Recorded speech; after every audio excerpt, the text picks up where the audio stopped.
Well, here we are. I put a really aggressive title for the episode today. 3 ways the CrossFit L1 isn't real life. And I did that. It What do is they call that? aggressive. Clickbait. I just wanted some clickbait. Well done. Because the truth is, well, you and I, we love CrossFit. Hmm.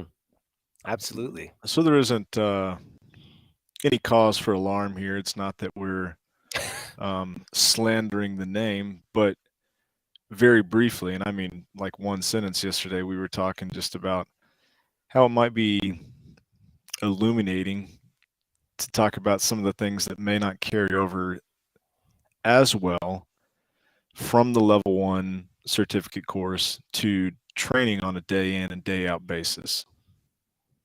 Yeah, and it's interesting because I had this conversation with a trainer that we have just hired at the gym, and we're kind of going through this development process for her. And recently, we had a level two at the gym, which was great.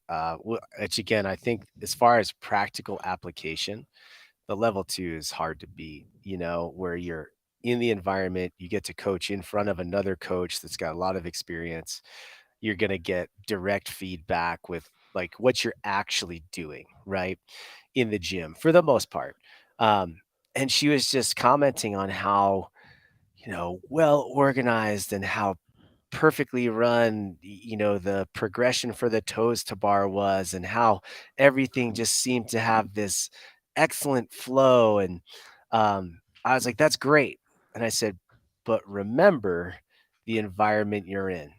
And I just had to remind her the skills and the principles of that will apply toward any class that we run. But think about the context. And at a level two, well, I know we said level one, but at level two, um, you have people that are coaches. They care about coaching, so they're already engaged and want to learn in the Mm. process. Hmm. They're going to be like 100% on board, attention, ready to go. And so if you tell them to do something, it's like they're going to follow it to a T, right? And then I said, let's think about that in relationship to our 8:30 class. Our 8:30 class we like to call the hen house because it's all the moms drop their kids off at school and they flood in, and it's a social hour. For them, Uh huh. they love that social aspect. And I said, do you think you could run that format at that 8:30 class every single day over the 15 years that we've been open? And she was like, got it. Yeah. That's not realistic. Um, so in regards to that, yeah, and I think that's where we're going with that. And then we can elaborate more on the level one. But I thought it was interesting because even someone that we're developing as a coach that went through the course, I had to help her see the difference. Yeah. Well, and as you were talking, I was thinking, like, man, until I had done the level one, I had been to some other certification courses. One of note was like the Cooper's Clinic, which is like this, Kenneth Cooper's the father of aerobics. This happens to be in Dallas. They have a really awesome trainer's course, but it was nothing like CrossFit where there were actual breakouts and practicals, right? It was all pretty much in the classroom, just like listening to people talk. So Yeah. I think highlighting the fact that it's an immersive experience and there are these practicals is such a good thing. But I just remember early on, after I had done the level one, and I was so stoked on it. And even when I got on staff initially, I thought, well, we just need to do this exactly like we did at the level one. Yeah. And so even the details of like everybody grab a PVC pipe, get in a circle, little Yeah. things that you realize are good things, but and this is minute, but the reason we grab PVC pipes at a level one is because there aren't 60 barbells to hand out. I really believe that. Now you can make an argument that things like the snatch, man, it's great to be able to practice neurological components without any feedback from the barbell. But if I'm going to teach somebody a front squat, it's really helpful for me to Yeah. have a barbell in their hand. The same thing for a back squat. So, very quickly I realized like, oh man, these are teaching tools that work really well in a really large group. But if I have 5 people, I don't need to put them in a circle. You know, I mean, just little things like that. That some of those are totally dependent on the environment and the amount of people that we had. So that was something that early on I realized, like, okay, like that's probably not necessary. And then to pull the curtain back, uh, man, I really liked coaching in the early days because you just pretty much had carte blanche. You could do whatever you want. Yeah. Like, hey, You don't have go run a great hour. It's like, copy that. Yeah, I Uh, got you.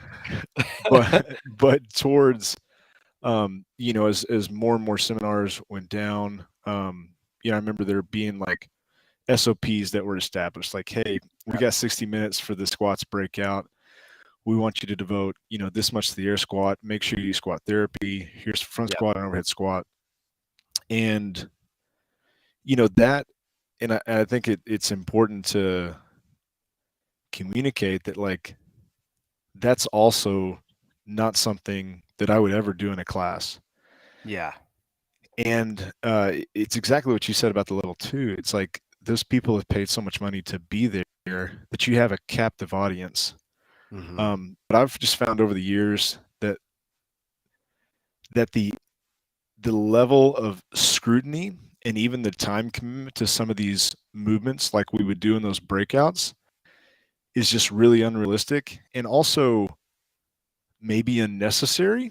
mhm, That might be a trigger to some people, but yeah, yeah, do I have to, if I'm going to see this person 1,000 times, what's required for us today? yeah. You know what I mean? Bless Excuse you. me. Yeah, and so, like, with all this being said, I don't think, to my knowledge, that CrossFit ever has said or says, "Hey, at your level 1," remember the days, and gosh, it's been years since I've been up there. I did take a level 1 last fall, and, not a Did you lot pass? has changed. I did. Oh, man, Not that's a good. not a lot has changed, and, so it was very similar, but at no point did I hear anyone say, "Hey, guys, what we teach you today is exactly how we want you to run things at your affiliate." Yeah. So there's never been that conversation, hmm but I also think it's worth saying that in my experience, there has not been the alternative to that is, "Hey, guys, how we do things here today is an immersive course, and this is to teach you the fundamentals of the method and some really sound coaching principles that you can apply at your affiliate, but likely the way that we do things here is gonna look different in real world application." I also have Yeah. never heard that, right? And so when you're in that level 1 environment, like you said, there is this level of scrutiny, and I think there is this assumption from attendees that want to coach that, well, if these guys are the red shirts and they're the best of the best, that must be how I need to do it at home. And I don't think it's necessarily I'm not so I guess I say that because it's not trying to be like a knock at CrossFit, or I don't think it's an intentional thing, but I think it just naturally happens because of the environment and what those people are typically there for, and how they process that information, and how I'm gonna use this when I go home. hmm And that's a very different thing than a gym that's been around for, I would even say, 2, 3 years, let alone 10, 15 years.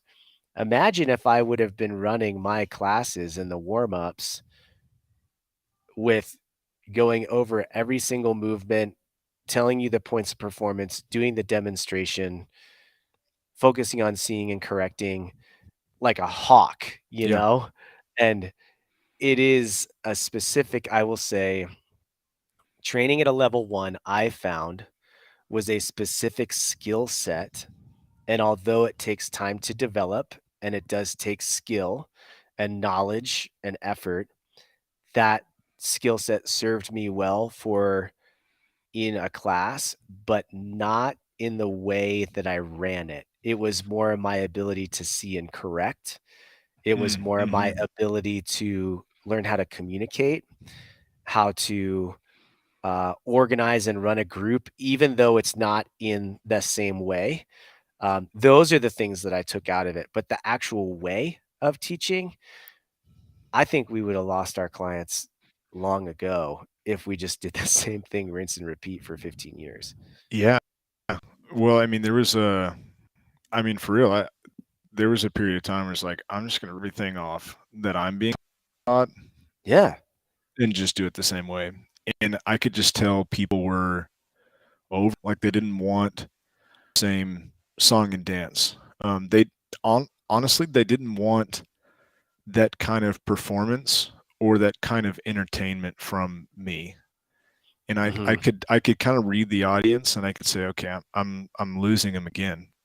Whereas if I was in a different environment, people would have been like applauding me, like, keep going, this is great. Yeah. But I could just tell, like, okay, this is no longer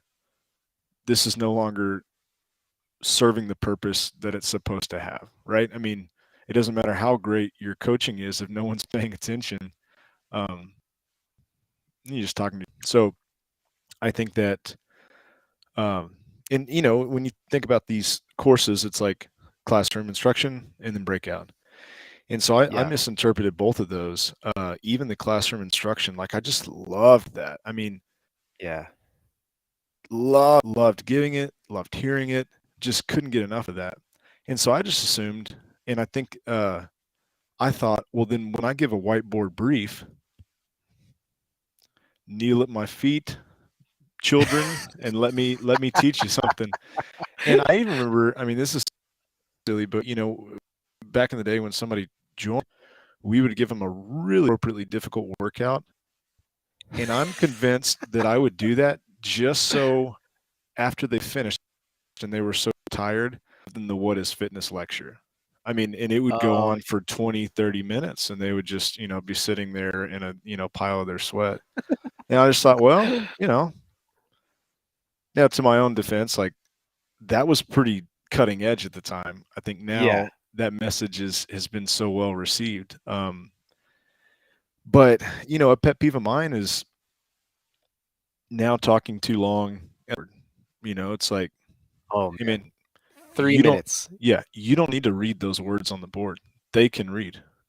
Yeah. You know, that's my pet peeve. Is like, hey, so what we have today is it's like, yeah, great, great. We read that together. Thank you so much. Yeah. But I wonder if that comes from like our love and our appreciation for the whiteboard and everything that at one point it was so pivotal in expanding what we thought fitness was and health was and all that stuff. Yeah. So what do you think if we do boil it down to actually 3? If we think about the 3 ways that a level 1 isn't real life application in a gym, I'll try to rattle off my first one, right? Okay. Okay. Um, okay, so here's number 1 for me. It's hinting to what you said. At a level 1, I have 2 days, arguably 16 hours with a new fresh group of 60 people. And I am trying to make them move as best as possible, and I will never see them again.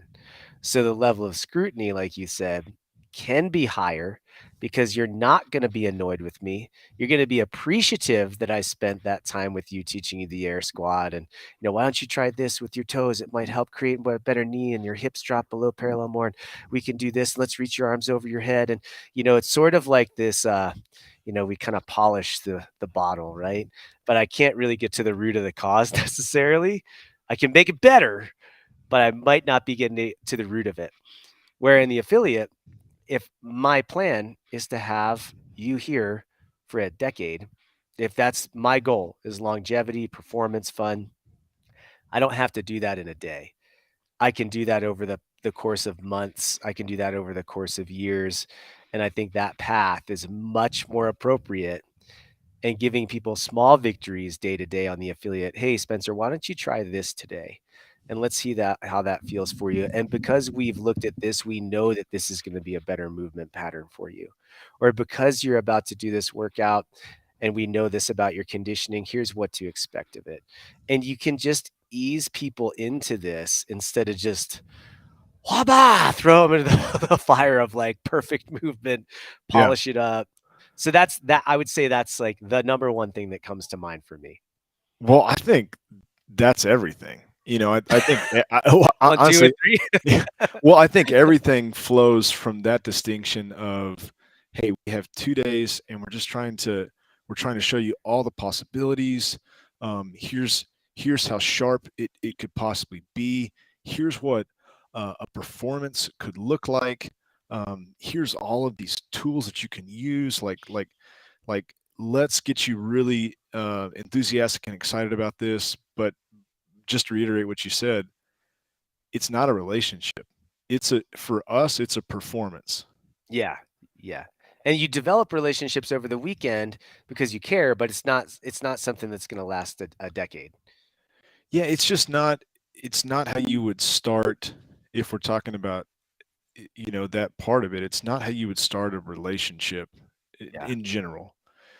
And what I mean by that is, I think you're one of the few exceptions. Like I never heard you do this when we were doing the seminars together, but it's very easy to put on kind of this fake voice, like this. I call it a used car salesman voice. It's like, Uh, all right, guys, so gather around. Now, what we're going to do is we're going to grab the PVC pipe and put it right here. And it's like, dude, you would never talk like that to your friend. yeah. And, in the gym, yes, like it is, the performance is part of it. And you still want to create like these microscopic immersive experiences where they forget about all the stress they have in their day and they can focus on what's happening. But I'm convinced you can be authentic and you can be like your normal self without having to put on like that kind of persona of performance. And that's nitpicky, but I think you hit the nail on the head. Like just thinking through even progressions and Mhm. even the workouts. It's like, man, we want to give them a really great experience, but probably if you had somebody off of the street, back when we did Fran, like that wouldn't be today what I would want to expose somebody to. I mean, that may Mhm. take years to get to that point. So I think there's just some things that make a lot of sense in that context that, like you said, would just be teased out over a really, really long period of time. Yeah. Um, I'll give you my second. Okay. And second is the demographic or the crowd that you are working with is completely different than the gym. So when you think about the people that are showing up at a level one, it's somebody that typically really cares about this fitness thing, right? I would Hmm. say most of them are a coach, would like to be a coach, or have some interest in coaching. Rarely, and you would see this, right? But at every seminar, there would be people that just enjoy the class and say, "Hey, I love CrossFit and I just really want to learn more about it." Right? You saw that. But most of the people there and all of the people there are interested enough to learn that weekend about the method. Your members probably don't care about learning about the method. Your members care about you giving them one of the best hours of their day, really great programming, and really great coaching, which are two different things, right? Um, and they're not interested in that. So part of that hour in the class at the affiliate, you can't expect them to be moving around like robots, be like, "We've got a 2-minute bathroom break coming up next. Everyone's got to be done." Oh, they're hurrying. Everyone's over here, like rushing to get back to the rings as we do the next progression. And every day in my affiliate, it's like I, I'm like herding cats, man. And I'm up there talking about like, "Hey guys, here's how we're gonna warm up," and if I'm quite honest, while I'm warming people up, I've got half the class that are talking to me, "Hey, Spencer, what are you doing later on? You wanna go Mhm. for a mountain bike ride, man?" It's, "Yeah, dude." Mhm. These people have been here for 12, 13 years. They don't need me to explain to them how to do a pass through with a PVC for the, I mean, what, 10,000th time? Yeah. They are talking, and the other, chunk of class is quiet and listening because maybe they're new or maybe, and I just roll. I just let it roll and let Yeah. it be this kind of, like, organic thing. So keep in mind, your demographic that you have at the affiliate or the gym, they're not looking to have the same education as at a level 1. Man, couldn't agree more. And I would say we've talked about this before, but they're there for results. And so Yeah, anytime somebody says anything else besides that, I know that they've been brainwashed at least a little bit. And I think that that can come over time. Like I want to talk about this stuff. I just know that at certain parts in the hour, like it's just inappropriate, you know. So I yeah, love, dorking out and getting into some of the science, but I'm not going to volunteer that information unless there's a question, right? yeah, And we have a rule that we try to stick to. It's like if you're talking for more than 60 seconds and they're not moving, depending on the hour, they're gone. yeah, They're not paying attention to what you're doing. Now, I think what's best is like, you're talking and they're moving, and in my mind, like, man, that's when you lay in whatever announcements you have. They're stretching, be like, hey, don't forget Murph is this Saturday, and yeah, the time that is really set for you to treat it like a level one is probably like a minute, unless they ask for it. And yeah, then, they've given you permission to do your thing. But until they ask for you to treat it like a level one, it's like you just want to treat it like somebody that's there for not the process, but the end result. yeah. Yeah, like you said, they're a client that wants they're there for a service, and the Hmm. service at the gym is not a level 1. The service at a Yeah. level 1 is a level 1. Hmm. It's a different thing. Um, Yeah. Man, I that's had a good. yeah, so I had a third that I was thinking of. I'm spacing it right now.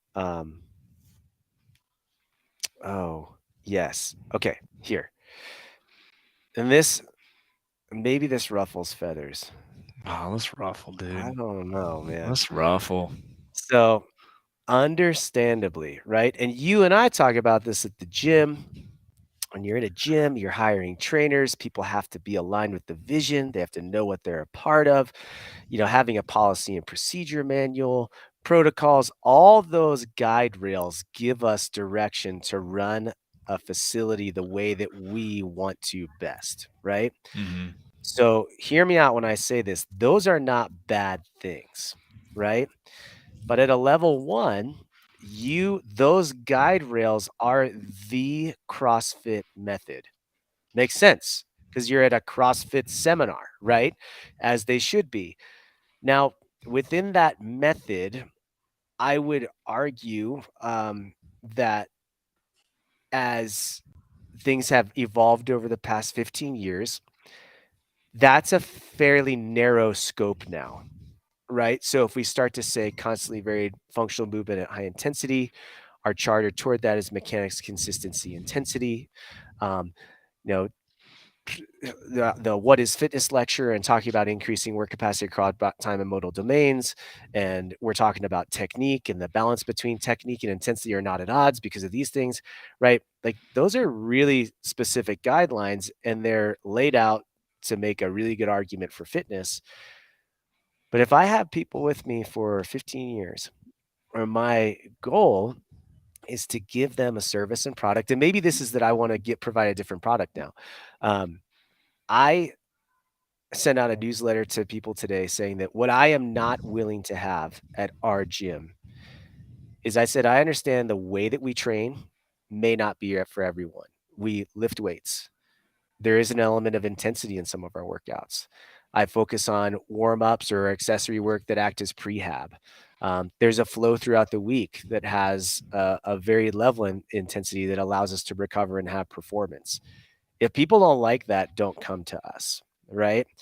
But If that parameter feels good to you, those guidelines, I am not okay with having anybody feel like they cannot do the workout or they cannot be a part of our community because the work is not appropriate for them.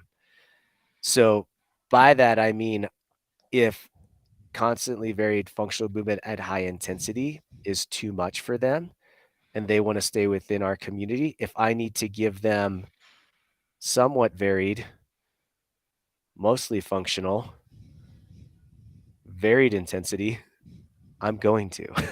Hmm. I want to serve that person as best as I can. If someone comes to me as like, I love the community, I love the idea, but I also want to run a 3-hour marathon. You got it, bro. I can help you. If Hmm. someone comes to me and says that I really want to do this, I'm going to read this.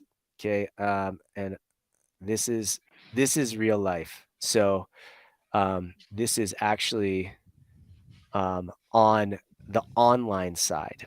Someone on our online program canceled and said the workouts are just too much for me right now. And I replied to the email because I was like, that's not acceptable. If it's like I don't like it, I Hmm. see that stuff all the time, no problem. So I wrote, hey, so and so, we have a new approach to how we're offering workouts in about 2 weeks. They will be addressing more appropriate movement patterns for people and provide a better long term approach. Happy to share some of that with you if you find it helpful. Here's the response, right? If I don't take that approach, here's the response. Yes, I would be interested in it. I have had 2 hip surgeries and working so many shifts at the hospital and being a mom is hard. I definitely want to give your new approach a shot. As hard as life can be, I don't want to give up trying to be healthy. Are you freaking kidding me? Right? Yeah. And if I'm like, nope, that doesn't fit. Nope, like high intensity. Nope, high skill. This is what we do. I'm going to work you toward Amanda because that's what we do. That, like, I just dropped the ball big time. Right? So, like, all that to be said, that's the scope at a level one. When you're talking about what the vision you have for your gym, we can use these principles, but depending on what your goals are, guys, you might broaden the territory a bit. Hmm. Man, that's good. What a just as an aside, what a great um, interaction with that person, and what a great response from her. Yeah. I feel like that's the majority of people that we work with, and I was such an idealist with 14 years ago with these movements in particular, and I really believe that deep into my core. It's like, yes, um, man, if an 80-year-old can snatch, man, what does his quality of life look like? But there's something, and I don't know if I'll be able to really articulate this well enough, but the application of that for, call it 30 years, if that guy started training at 50, Yeah. um, is just it doesn't represent what it really looks like. And so, I had such a belief in an ideal in increased work capacity and age domains, right? The three-dimensional graph. Um, but I think like the goal of uh, us as gym owners is to keep somebody training. Like that's it. Yeah. Just keep them training. Because you and I know it's like, man, the methods are innumerable almost. All that matters is that they keep moving. And so I think probably what spawned this, if someone's curious where we're coming from, is that we read or we heard something that said, you know, and correct me if I'm wrong, Chris, but it's like a militant commitment to these high skill movements is what CrossFit is. And anything outside of that is not CrossFit. Did I say that Yeah, in a pretty well? nutshell. Yeah. Yeah, in a nutshell. Yeah, and I just when I read that, I thought to myself, well, maybe I don't do CrossFit anymore then. And I think there's like nothing further from the truth. But Yeah. like if I am at a point where and it's just is. And I think if people aren't there now, they will be eventually. And I'm not, hear us out. I'm not saying that squat snatches and muscle ups are bad for you. You might be like where I was when I was 26, 27, be like, people ask me, what's your favorite workout, Chris? Amanda. I freaking love it. Doesn't hurt me. I like the high skill. That's why I liked it. It's because I feel like when I was competing, it exposed people that couldn't do those things. That's why I like the workout. So there's nothing wrong with that. But because of the choices that I've made in, competing in fitness at a high level, because I broke my arm and dislocated my shoulder when I was in fourth grade wrestling, because I've crashed on my mountain bike and wrecked on my skis and So many times. oh my gosh, right? Like there I it is no longer appropriate for me to snatch. It's just not. And it's also not appropriate for me to say, well, if I go to the orthopedic surgeon and I get, a surgery, maybe I'll be able to snatch against it. Like, screw that. Like, Mhm. I just won't do it because I know that I can still get the benefit out of things. Same thing can be said with even a less complex movement, right? Like, here's the other thing, right? Gosh, like I'll see if I can pull it up because there's something beautiful about this, right? Um, 'Cause I love it. I love it. Uh, okay, I'm gonna read it. You ready? Yep. Read Hit it, me. and we all know it. We all know it. It's world-class fitness in 100 words. And when I say this, I don't want you guys just to listen to it. I want you to picture if this is happening in your gym. Like picture the movements, okay? Fitness in 100 words. Eat meats and vegetables, nuts and seeds, some fruit, little starch, and no sugar. Keep intakes to levels that support exercise but not body fat. Great starting point, right? Love it. Love it. Practice and train major lifts, deadlift, clean, squat, presses, clean and jerk, and snatch. Cool. Some of those really I'm appropriate. in. I'm in, right? Picture this. Master the basics of gymnastics, pull-ups, dips, rope climbs, push-ups, sit-ups. Got it? I see those. On board. Presses to handstand, pirouettes, flips, splits, and holds. Have you ever seen anyone in your gym do a pirouette? I haven't. No. And I thought about this last night. Have you ever seen someone do a flip? I have. It hasn't come from anything that I have taught people in class, Correct. right? Now, on the other side of this, we're not done reading it. I love it because if you have that capacity or you have that breadth to be able to expose or learn that, man, I want to see someone that's like deadlifting and flipping and pirouetting. It's just not me anymore, right? Mhm. Now, check it out. Run, bike, swim, row, etc. hard and fast, 5 or 6 days per week. Mix these elements in as many combinations and patterns as creativity will allow. Routine is the enemy.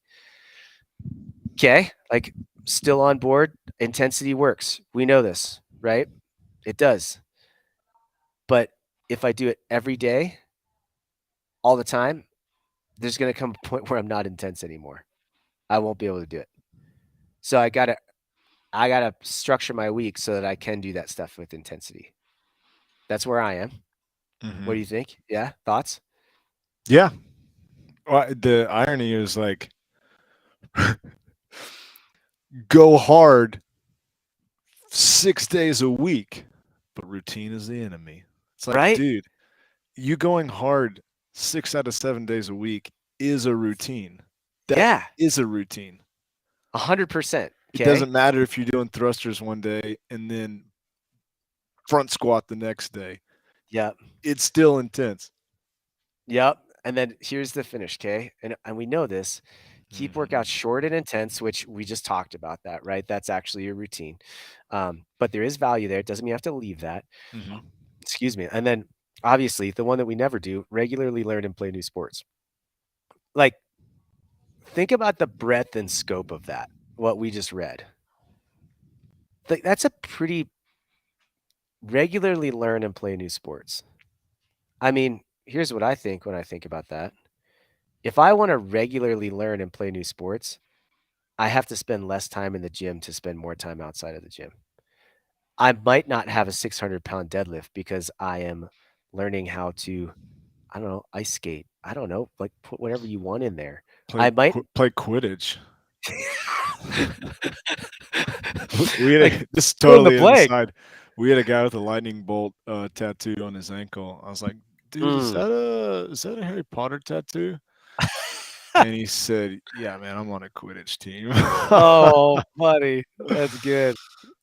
So anyway, I read that not as a knock, but I just like there's this piece of me that thinks it's like so beautiful and so cool to imagine this ideal person, right? That is doing all of these things.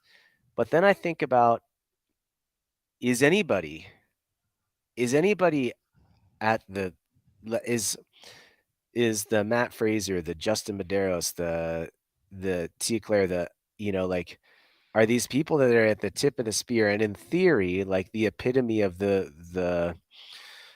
um the vision of what this is supposed to look like in action. Is that what they're doing? I don't know if it is anymore. And I also think that, like we just talked about, um, it's okay if you don't work out with intensity 6 days a week. It's okay if you don't ever learn a flip. It's okay if you can't clean and jerk anymore. Like it doesn't mean that you have to abandon principles of the method, right? It it maybe means that I think personally, when I read that and I hear, you know, in as many movements and combinations as possible, why are we limiting ourselves to certain movements? Why can't we do things that are a split squat instead of a walking lunge or a plank instead of a toes to bar or a like I think we've just gotten so stuck in that rut that maybe we've lost like the vision. And I mean that 100 words that's from Greg Glassman himself. And Mhm. I wonder if I was sitting with Greg Glassman right now on this, I would ask him, "Hey, Greg," or coach like we used to call him, right? "Hey coach, it's been 20 years. Do you still think that's the definition of world-class fitness? And what would you do to get people there?" Like the dude was like it or not, the guy was absolutely, like maybe not the best face for CrossFit and 100% ruffled feathers and did things that, maybe I did not align with and did some things that I absolutely wasn't aligned with. But here's the one thing that I think he always did that is what drew people to it. Is he wasn't afraid to keep asking questions. Mhm. He wasn't afraid to look at that and say, "Hey, like even if it wasn't the right approach necessarily, like how do we keep changing? Like how do we evolve the method?" Don't you think there's an element about that? I do. I bet he would be a lot more in line with what we're saying. Um, because we've talked about the last time we heard him talk in person, I think at Yeah, a, yeah. a trainer summit where I mean he basically said, yeah, I don't know if I'd really what did he say? I It's think like he was I don't know if I think he was like, I would do like, uh, if I was trying to help develop an athlete, I'd have them do like a heavy lift in the morning with like some sets of 3 and then maybe like you know, uh, a shorter workout in the afternoon. Like this idea of splitting up the training so that it wasn't these as long of sessions. Um, I just that remember it being like at the time like really conservative. Like it wasn't like, man, let's light yeah. somebody on fire. It was like like a really rational and conservative answer compared to like what CrossFit looked like at the time. So yeah, I wonder. I bet he would agree with a lot of the stuff. I wonder if he'd want to keep the splits in there. Is that Yeah, really? yeah, right? I could see that. I mean, you remember that season where like I think it was when he started programming for CrossFit.com. Do you remember how crazy some of that stuff was? Yes. Do When you and remember? like this is when it had like the older people, pictures of the old people Yes. in the room and but like some of the workouts were, hold a front lever for 2 minutes or something like that. Yeah, they were super gnarly. But also like not even like work capacity. Like a lot of the stuff was just Yeah. out there. And like, and even though I did, when I was looking, I was like, wow, this doesn't make any sense to me. And it wouldn't apply at my affiliate. I think the point that I'm trying to make is what I think can happen when done well is I think we can start to ask ourselves those questions and experiment a little bit of, hey, how do we really make this a method where people can do this for 15 years? And how do we really make this a method where it's not so oriented toward becoming the best exerciser or fitness person on the planet and Hmm. having that just trickle down into the affiliate? But what does this look like for the general population? And if those things are different, or maybe now the time is to say that, hey, that's a different approach. It's a little bit more than our needs vary by kind, not degree. Like maybe there is some of the kind that is varied now. And how do we address that? How do we serve our clientele and our community best? I would be curious what he would say for like novelty. Like how much novelty needs to be in your training? What do Like you mean by how that? well, I think some of what happens is that we combine, maybe not you and I, but I've seen workouts that are combined in a way that are just there for like entertainment or because Oh it's yeah. like a different format. Hmm. And so I wonder like man, is routine really the enemy? Is that something that actually it's really good to have some constraints there and to know, for example, like, hey, it turns out, to really develop the gymnastics quality of your fitness, these are actually better combinations than these. Or, Hmm. for strength training, again, if we're talking bias, man, it actually works a little bit better to pair these together for the density of the set or the round or the Sure. couple. I wonder if we know enough now that statement of hey, routine's the enemy, and combine as many different things as you can. That I mean, we could spend a whole hour talking about that. It's like, hey, this this combination right here, it's actually not. It's not doing. It's painful. It's causing a lot of havoc for you, but it's not actually making you any better. Yeah. This is really difficult to do, but you're not actually going to adapt from this workout. All it's Yeah. doing is Yeah. beating the crap out of you. Two different things. Yeah. I think that happens a lot. And I think that because it falls within the lines of that charter you just mentioned, we think, oh, like we're still in it. We're still in the pocket. We're still doing it. And it's like, hey, all these things we're doing, they're supposed to elicit enough of a disruption that you adapt and respond to it. Yeah. But we could probably find like the research that says this, but if there's too much disruption, like your body's not super compensating. Like your body's just saying like, God, how can I like survive this? Yeah. And I think that's, you know, maybe how at a certain point in time I took that and ran with it. I took that and said, okay, this is in line. But long term, it just felt like I wasn't actually getting better. I was doing Yeah. hard workouts, but I couldn't see because it was so, let's just call a spade, because it was so random, I couldn't really come up with any verifiable evidence that I had gotten better. Now, maybe Hmm. from like a hardiness standpoint, I wasn't scared of any of these combinations, Yeah. but I can't really look at some of those workouts and say, well, categorically, like I was able to improve because of all these random things that I put together. Yeah. And yeah, like to that point, I think what I find myself, here's the space I find myself in now is I I think have subconsciously accepted that I am not improving in my fitness. I just enjoy the varied side. Like Me, I'm not adding weight to my lifts. All my lifts are going down, like just because of my previous training experience. But I just enjoy the variety. I enjoy it. I I, like that. And so like And I also, for me, like I also enjoy the consistency of certain lifting programs Mhm, that are the same for a 12-week period. mhm. And I'll spend time there. But, like, when it comes to that really classic, like, conditioning workout, the reason I do it is not because I feel like I'm gonna get a result anymore, it's because I enjoy the variance of it. Like, that's why I do it. And I guess, like, you and I are past the part of we are past that adaptation. We talked about this the other day. When you start if you start anything with that's new to you, you're going to adapt. So if you've never done CrossFit before and you jump into it and you do it for 6, 8 weeks, you're going to adapt to it. And it's gonna be like, wow, this is amazing. But over time, you probably aren't gonna adapt to it because of the like you just talked about.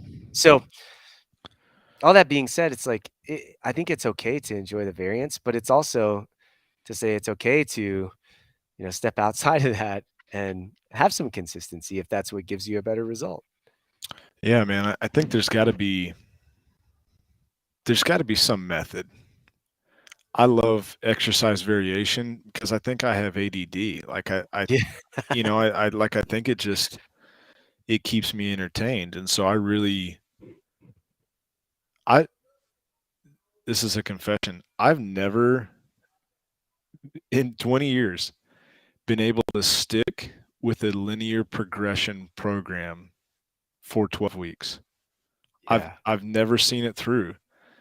And it's because and you could say, well, that's because you don't respond to, that method. But I think cognitively, like it's just really it defeats the purpose of why I'm doing it. Like you said, it's like, man, Yeah. I want to not feel a certain way, but I just know how I'm going to be able to stick with this. It's going to require like some variance in that way for me. And I think what's interesting is everybody's different because I know some guys that just like love that, like love the Yeah. consistency of that, love the consistency, like you said, of like, hey, I know that I can hang my hat on what this is going to look like the next time I do it. Yeah. And for me, I've always had like a really hard time with that. So it just maybe that just highlights how back to what you were saying previously, like it's just got to look different for each person. Like even that one little distinction, um, if someone else were to try to fit into that model that I just said works for me, it might drive them crazy. In Yeah. fact, it drives my wife crazy. It's like, hey, can't we just do this same thing that we did last time? I was like, but wouldn't it be cool if we like, put a band on here and we just changed it just a little bit? Yeah, yeah. Oh, it's so good. It's so good. And it's true, and I know you gotta I don't wanna respect your time, I know you gotta go, but I think, like, I may correct me if I'm wrong, but I think I can speak for both of us when we have these conversations, guys, like, I think it's coming from, like, a genuine spot of we love the community. Like, I think Mhm. I really do. I really love the CrossFit community. It has given me so much. I've gotten to see and experience so much. And like I just genuinely care about this thing being around for another 15 years. And I wonder how many gyms are out there that are like us that have been around for 10 or 15 years and plan on doing it for another 10 or 15 and have the mentality that I can keep all the people that I have and it doesn't have to be a cyclical thing. I don't have to expect people to have to leave in 5 years. Like I can keep these people for another 15 years while Mhm. another group come in that are, 20, 30 years younger. Isn't that isn't that like the ideal? If the program's so great and that's what we're doing, isn't that what should happen? And so I think these conversations are maybe an effort to try to help get it there. Yeah, and I mean, even as we're talking, I feel very self-conscious that I don't have all the answers to this thing that we're talking about, and I feel acutely aware of that we're talking about something that, yeah, I would like to think that I've evolved quite a bit in the years that I've owned a gym, but I don't think I even really grasp what we're talking about, Yeah. because in 5 years, like it'll probably change a little bit, like what we think, and I already see myself like kind of almost turning a corner or some of those things that I've kind of, scoffed at. It's like, you know what, those are still good. Like really high power, high touch. Man, there's a time and a place for that. And Yeah. there was a season where I was like, it's dumb.